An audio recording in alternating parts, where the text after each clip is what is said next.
স্বাগতম engineering solutions বাংলায় আরও একটি নতুন ভিডিও নিয়ে আমি হাজির হয়েছি আপনাদের সাথে। আজকের ভিডিও শেষে আমরা জানতে পারবো ইলেকট্রিক্যাল হ্যান্ড টুলসের পরিচিতি এবং আমাদের ইলেকট্রিক্যাল কাজে ব্যবহৃত বিভিন্ন হ্যান্ড টুলসের সঠিক নাম ও কাজ। নিয়ন টেস্টার আমরা ব্যবহার করে থাকি পাওয়ারের উপস্থিতি নিশ্চিত হওয়ার জন্য, অর্থাৎ কারেন্ট আছে না নাই এটা বোঝার জন্য। ফ্ল্যাট স্ক্রুড্রাইভার মূলত ফ্ল্যাট টাইপ বিভিন্ন স্ক্রু বা নাট খোলা বা লাগানোর জন্য ব্যবহার করা হয়। ইলেকট্রিক্যাল ফিশ টেপ এটি মূলত আমরা যখন কন্ডুইট ওয়্যারিং করে থাকি তখন এই কন্ডুইটের ভিতর দিয়ে তার টেনে আনার জন্য এই ইলেকট্রিক্যাল ফিশ টেপ বা স্টিল ওয়্যার পুলার ব্যবহার করা হয়ে থাকে। আমাদের দেশে সাধারণত জিআই ওয়্যারের সাহায্যেই বেশিরভাগ ক্ষেত্রে করা হয়ে থাকে, তবে ইলেকট্রিক্যাল ফিশ টেপ আমাদের ব্যবহার করা উচিত। ডিজিটাল মাল্টিমিটার এটি আমাদের বৈদ্যুতিক কাজে অতি কমন বা পরিচিত একটি টুলস। এর সাহায্যে আমরা current, voltage, resistance, capacitor, transistor কিন্তু পরিমাপ করতে পারি। সার্কিট টেস্টারটি মূলত আমরা ব্যবহার করে থাকি কোনো আউটলেট বা সকেটে, সেখান থেকে পাওয়ারটা দিলে আমার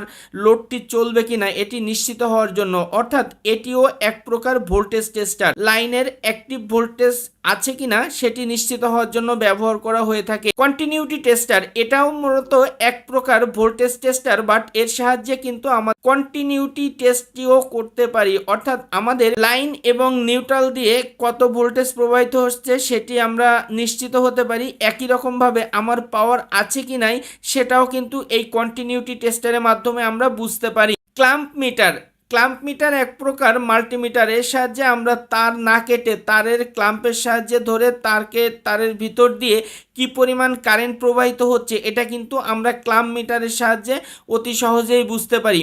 মাইক্রোমিটার সাধারণত আমরা যখন মোটর, ফ্যান ইত্যাদি রিওয়াইন্ডিং করি তখন সেই তারের সাইজ পরিমাপ করতে কিন্তু এই মাইক্রোমিটার আমরা ব্যবহার করি। এটি অ্যানালগ ডিজিটাল উভয় ধরনেরই হয়ে থাকে, তবে বর্তমান সময়ে মাইক্রোমিটার কিন্তু ডিজিটালটারই প্রচলন বেশি, ভুল কম হয় এটির সাহায্যে পরিমাপ করলে। কম্বিনেশন প্লায়ার্স আমরা নাম শুনেই বুঝতে পারছি এটা কম্বাইনলি তার কাটা, তার মোচড়ানো, তার ধরা বা কোনো কিছুকে ধরার জন্য ব্যবহার করা হয়ে থাকে এই কম্বিনেশন প্লায়ার্স।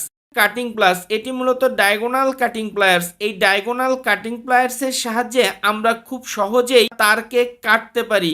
এটি সাধারণত আমরা 10 RM পর্যন্ত তারকে কাটার জন্য ব্যবহার করে থাকি। লং নোজ প্লায়ার্স বা নোজ প্লায়ার্স যে সমস্ত জায়গায় আমাদের নাট বোল্ট বা কোনো কিছু ধরার দরকার হয়, হাত ঢোকে না, সেখানে আমরা নোজ প্লায়ার্স ব্যবহার করি। মাল্টি টুলস এটি অনেক বেশি প্রচলন বর্তমান সময়ে। এর সাহায্যে আমরা কম্বিনেশন প্লায়ার্সের কাজ, স্ক্রুড্রাইভারের কাজ, কাটিং প্লায়ার্সের কাজ সহ একাধিক কাজ কিন্তু এই মাল্টি টুলসের সাপেক্ষে আমরা করতে পারি। অ্যাডজাস্টেবল রেঞ্জ এটিকে স্লাইড রেঞ্জও বলা হয়। বিভিন্ন সাইজের নাট বা বোল্টকে খোলা বা লাগানোর জন্য আমরা সহজে অ্যাডজাস্ট করতে পারি বা স্লাইডলি আমরা বিভিন্ন নাট বা বোল্টের সাইজ অনুযায়ী কম বেশি করতে পারি। ফ্ল্যাট ফাইল আমাদের বিভিন্ন ধরনের ফাইলের ভিতরে ফ্ল্যাট ফাইলের ব্যবহারটাই বেশি। ফ্ল্যাট ফাইলের সাহায্যে কোনো কিছু মসৃণ করাও ধরার কাজে ব্যবহার করি। ইলেকট্রিশিয়ান ছুরি বা ইলেকট্রিশিয়ান নাইফ, এই ইলেকট্রিশিয়ান নাইফের সাহায্যে আমরা তারের ইনসুলেশন অপসারণ করা এবং এর সাহায্যে আমরা তারের স্ক্র্যাপিংয়ের কাজও কিন্তু করতে পারি। ম্যানুয়াল হ্যান্ড ড্রিল মেশিন যে সমস্ত জায়গায় বিদ্যুৎ অ্যাভেলেবেল না সেখানে কিন্তু এই ম্যানুয়াল হ্যান্ড ড্রিল মেশিন ব্যবহার করা হয়ে থাকে, যদিও বর্তমান সময় পোর্টেবল বা রিচার্জেবল ড্রিল মেশিন ব্যবহার করা হয়। স্পিড লেভেলের সাহায্যে আমরা হরিজন্টাল বা ভার্টিক্যাল বাঁকা হচ্ছে কিনা লাইন এটা নিশ্চিত হতে পারি, অর্থাৎ আমাদের লাইনকে সোজা করার জন্য আমরা এই স্পিড লেভেল ব্যবহার করে থাকি। ওয়্যার স্ট্রিপার সাধারণত তারের ইনসুলেশন স্ট্রিপ করার জন্য বা অপসারণ করার জন্য আমরা এই ওয়্যার স্ট্রিপার ব্যবহার করে থাকি। এর সাহায্যে আমরা তার কাটতেও পারি। ইলেকট্রিক্যাল হ্যান্ড ড্রিল মেশিন মূলত এটি এই ড্রিল মেশিনটি পরিচালনা করার জন্য আমাদের ইলেকট্রিসিটির প্রয়োজন হয়। এটির সাহায্যে আমরা ছিদ্র করতে পারি। ইলেকট্রিক্যাল হ্যান্ড গ্রাইন্ডিং মেশিন সাধারণত আমরা দেওয়ালে ক্যানেল বা কাটার জন্য এই গ্রাইন্ডিং মেশিন ব্যবহার করে থাকি। কন্ডুইট ওয়্যারিংয়ের ক্ষেত্রে এই হ্যান্ড গ্রাইন্ডিং মেশিনের সাহায্যে আমরা ক্যানেল তৈরি করি। ইলেকট্রিক্যাল ওয়াল সিজার এটি বর্তমান সময়ে অনেক বেশি ব্যবহার হচ্ছে। সাধারণত কন্ডুইট ওয়্যারিংয়ে পাইপ টানার জন্য ওয়ালে এটির সাহায্যে আমরা দেওয়ালকে কেটে থাকি। মেজারিং টেপ কোনো কিছু পরিমাপ করার জন্য দৈর্ঘ্য, প্রস্থ বা উচ্চতা বা দেওয়ালের মাপ নেওয়ার জন্য আমরা এই মেজারিং টেপ ব্যবহার করে থাকি। বর্তমান সময়ে মেজারিং টেপের পরিবর্তে এই লেজার ডিস্টেন্স মেজার মিটার কিন্তু ব্যবহার হচ্ছে। এই লেজার ডিস্টেন্স মিটার বা আল্ট্রাসনিক ডিস্টেন্স মিটারের সাহায্যে আমরা লেজারের মাধ্যমে কিন্তু দূরত্ব পরিমাপ করতে পারি। বলপিন হ্যামারিং করার কাজে কোনো তার কাটা বা লোহা বা কোনো কিছুকে পিটানো বা আঘাত করার জন্য মূলত এই বল পিন হামার আমরা ব্যবহার করে থাকি। ম্যালেট হামার, যে সমস্ত জায়গা আপনার শক্ত বা ধাতুর তৈরি, যেমন মোটরে বডি, সেখানে ম্যালেট হামার ব্যবহার করা হয়। ট্রাই স্কোয়ার সাধারণত আমরা ব্যবহার করি কৌণিক দূরত্ব তৈরি করার জন্য, 45 ডিগ্রি বা 90 ডিগ্রি, সে দেওয়ালে হোল করার জন্য বা দেওয়াল কাটার জন্য বা কোনো কিছু কাটার জন্য। Wire gauge, super enamel copper wire সাধারণত গেজে পরিমাপ করা হয়, তাই এই সুপার এনামেল কপার ওয়্যার পরিমাপ করার জন্য ওয়্যার গেজ ব্যবহার করা হয়ে থাকে। বিয়ারিং পুলার, সাধারণত ফ্যান বা মোটরের বিয়ারিং খোলার জন্য এই বিয়ারিং পুলি পুলার বা বিয়ারিং পুলারটি আমরা ব্যবহার করে থাকি, এর সাহায্যে সহজে আমরা বিয়ারিং খুলতে পারি। হ্যাকসো, সাধারণত কোনো কিছু কাটার জন্য, সে বড় মোটা কেবল হোক বা আমাদের কন্ডুইট ওয়্যারিংয়ে কন্ডুইট হোক বা চ্যানেল ওয়্যারে চ্যানেল হোক, আমরা এই হ্যাকসোর সাহায্যে কিন্তু কাটতে পারি বিভিন্ন সাইজের। সার্ক্লিপ প্লায়ার্স, সাধারণত মোটর বা জেনারেটরে আমাদের সার্ক্লিপ ধরনের এক ধরনের লক থাকে, এটিকে খোলার জন্য সার্ক্লিপ প্লায়ার্স ব্যবহার করা হয়। কেবল লাক পাঞ্চ মেশিন, কেবেলে সাধারণত কেবল লাক বসানোর জন্য এই কেবল লাক পাঞ্চিং মেশিন ব্যবহার করা হয়ে থাকে। সোল্ডারিং আয়রন, বিভিন্ন ধরনের এসএমডি কম্পোনেন্ট বা বিভিন্ন ধরনের ইলেকট্রনিক্স ডিভাইস ইলেকট্রনিক সার্কিটে লাগানো বা খোলার জন্য সোল্ডারিং আয়রন ব্যবহার করা হয়।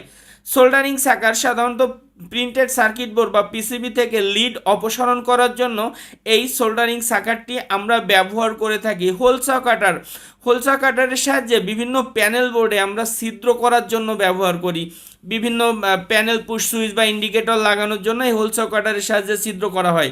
ক্যাবেল কাটার, ক্যাবেল কাটারের সাহায্যে আমরা বিভিন্ন ধরনের ক্যাবেলকে কাটতে পারি, ফলে আমাদের মোটা মোটা যে ক্যাবেল, এই ক্যাবেল কিন্তু প্লায়ার্স বা আপনার ওয়্যার স্ট্রিপার সাহায্যে কাটতে পারি না, তখন আমাদের এই ক্যাবেল কাটার প্রয়োজন হয়। হ্যামার ড্রিল মেশিন, অনেক জায়গায় ছিদ্র করার সময় কিন্তু আমাদের হ্যামারিংয়ের প্রয়োজন হয়। বেসিক্যালি আমরা যখন ওয়্যারিং করে থাকি তখন আমাদের দেওয়াল ছিদ্র করতে হয়, তখন এই ছিদ্র করার জন্য হ্যামারিংয়ের প্রয়োজন হলে আমরা এই হ্যামার ড্রিলটি ব্যবহার করি। নর্মাল যে সমস্ত ইলেকট্রিক ড্রিল, এতে কিন্তু হ্যামারিং অপশন থাকে না। এলএন কি, সাধারণত এলএন টাইপের বিভিন্ন ধরনের নাট বা বোল্ট খোলা লাগানোর জন্য এই এলএন কি ব্যবহার করা হয়। বিভিন্ন ধরনের ফরেন যে মেশিনারিজগুলো, সেখানে কিন্তু নর্মাল নাট বোল্ট থাকে না, সেখানে এই এলএন টাইপ বিভিন্ন ধরনের নাট থাকে। গ্রিপ ভাইস, কোনো কিছুকে শক্ত করে ধরার জন্য আমরা টেবিল ভাইসের পরিবর্তে হাত দিয়ে এই গ্রিপ ভাইস ব্যবহার করে থাকি। স্পানার রেঞ্জ, স্পানার রেঞ্জ বিভিন্ন সাইজের নাট বা খোলা লাগানোর জন্য আমরা স্পিনার সেট ব্যবহার করে থাকি, এটি বিভিন্ন সাইজের হয়ে থাকে, 6 mm থেকে 32 mm পর্যন্ত অ্যাভেলেবেল। হ্যান্ডস অর্থাৎ হাত করাত, বিভিন্ন ধরনের আপনার কাঠের বা প্লাস্টিকের বা পিভিসির কাটার জন্য মূলত এই হ্যান্ডস ব্যবহার করা হয়, যদিও বর্তমান সময়ে সবচেয়ে বেশি প্রচলন রয়েছে কাঠ কাটার জন্য হ্যান্ডস ব্যবহার করা হয়। কোল্ড চিজেল, সাধারণত আমরা যখন কন্ডুইট ওয়্যারিং করি, দেওয়ালের ভিতরে আমরা যে ক্যানেলটি তৈরি করি সেটি প্রথমে গ্রাইন্ডিং মেশিন দিয়ে কেটে কোল্ড চিজেল দিয়ে হাতুড় দিয়ে পিটায় পিটায় কাটতে হয়। উডেন চিজেল, উডেন চিজেল সাধারণত কাঠ বা পিভিসি বা বিভিন্ন ধরনের জিনিসকে আমরা কাটার জন্য ব্যবহার করে থাকি। সেন্টার পাঞ্চ, সেন্টার পাঞ্চ মূলত মেটালিক কোনো কিছুকে ছিদ্র করার জন্য প্রথমেই সেন্টার পাঞ্চের সাইডে সেন্টারিং করা হয় বা পাঞ্চ করা হয়, তারপর সেখানে ড্রিল করতে হয়। স্ক্রু ড্রাইভার সেট, এখানে একাধিক স্ক্রুড্রাইভারের হেড থাকে বা স্ক্রুড্রাইভারের মাথা থাকে, যা একটি পিছনে ব্যাক পার্টে স্ক্রুড্রাইভারের হ্যান্ডেলের ভিতর লাগিয়ে আমরা কিন্তু বিভিন্ন সাইজের বিভিন্ন ধরনের স্ক্রু খোলা বা লাগানোর জন্য ব্যবহার করতে পারি স্ক্রুড্রাইভার সেটের সাহায্যে। স্টার স্ক্রুড্রাইভার, স্টার টাইপ বিভিন্ন ধরনের স্ক্রুকে খোলা বা লাগানোর জন্য এই স্টার স্ক্রুড্রাইভার আমরা ব্যবহার করে থাকি। প্রিসিশন স্ক্রুড্রাইভার সেট, এর সাহায্যে কিন্তু আমরা বিভিন্ন ধরনের ইলেকট্রনিক সার্কিটে বা ছোট ছোট যে স্ক্রুগুলো থাকে, এই ছোট ছোট স্ক্রুগুলোকে খোলা বা লাগানোর জন্য আমরা এই প্রিসিশন স্ক্রুড্রাইভার সেট ব্যবহার করে থাকি। আশা করি আজকের ভিডিওটি আপনাদের ভালো লেগেছে। যদি ভিডিওটি ভালো লেগে থাকে অবশ্যই লাইক, কমেন্ট এবং শেয়ার করবেন, এবং এখনও নতুন হয়ে থাকলে চ্যানেলটি সাবস্ক্রাইব করবেন।